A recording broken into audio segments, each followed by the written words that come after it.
let me talk to you about agate. So when I'm in Brazil, this is what happens. There are beautiful lands.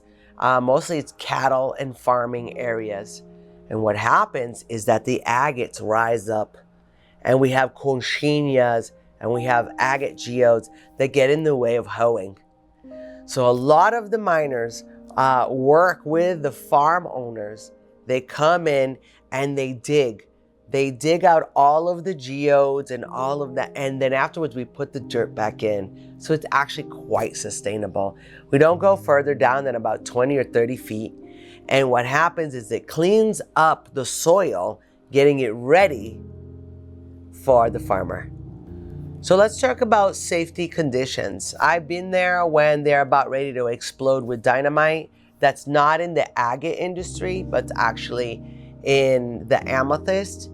And it is very safe. Everybody knows the day that they're going to be dynamiting. Everybody knows what's happening.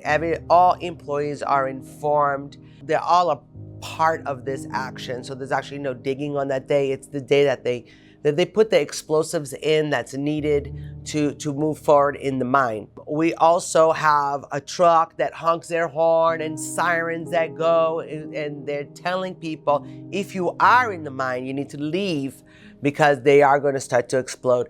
So all of this tells you that the safety is there. The precautions for the employees are always number one on the miners' hands, because nobody wants fourth-generation miners to leave. Nobody wants anybody to die. This community thrives on mining, and they're very small communities, and everybody knows everybody.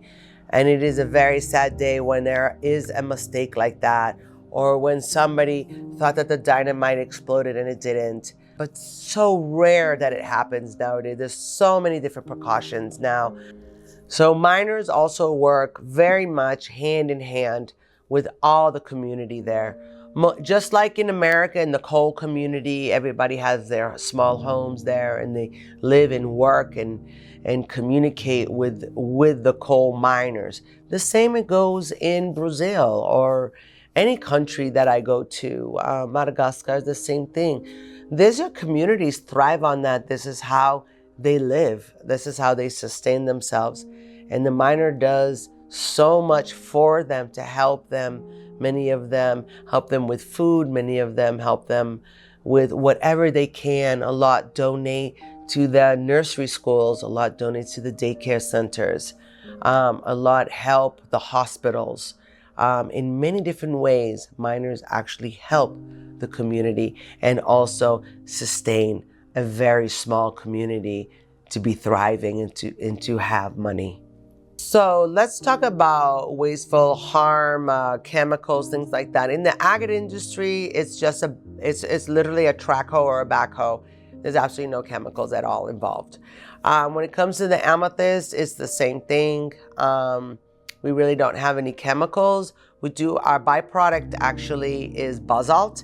And right now there is actually a gentleman that has created the basalt, the byproduct, or not the product, but the wall is created from basalt. So we have to get the wall out to be able to take out the geodes.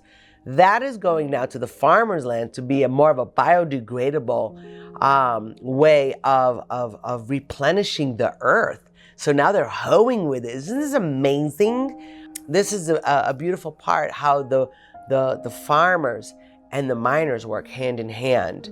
But there is no chemicals. When we do cut with mineral oil, also not harmful for the environment. Do use diesel sometimes, but we actually reuse everything. Even the water that we use, we refilter it and reuse the water. In many of the places that I go to, I see that is either biodegradable or they're very much keen on the environment and what's happening to all of their product. So let's talk about quartz. So we have the Ron Coleman mine, which I'm very good friends with, and the Jim Coleman mine up in Arkansas. They use actually to clean the red mud off of the beautiful crystals that they have. They actually use spinach.